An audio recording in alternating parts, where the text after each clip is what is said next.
Muling binalikan ng netizen ang isa sa pinaka-tumatak na linya ni Vice Ganda. Sa Pilipinas lang talaga tayo makakakita ng sineseryoso yung sinasabi ng komedyan at pinagtatawanan ng sinasabi ng politiko. Ito ay matapos muling umugong online ng pangalan ng Unkabaugable star dahil sa kanyang naging pahayag sa live television kaugnay ng mga usapin sa Senado. Nagtrending sa social media ang nasabing quote dahil marami ang nagsabing tila napapanahon na pa rin ito hanggang ngayon. Agad na nagbahagi ng kanika ng opinyon ng netizen kung saan may ilan na bumabatikos kay Vice at nagsabing hindi dapat gawing biro ang ilang sensitibong issue.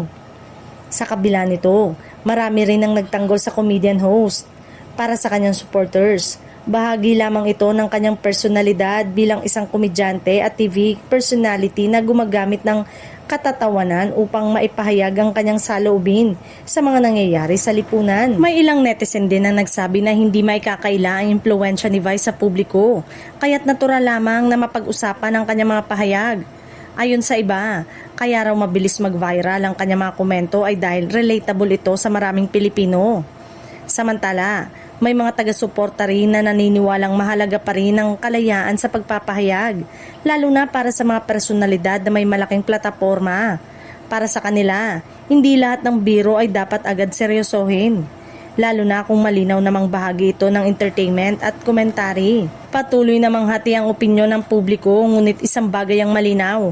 Ano mang sabihin ni Vice Ganda ay tiyak na pag-uusapan online at magiging bahagi ng mas malawak na diskusyon sa social media.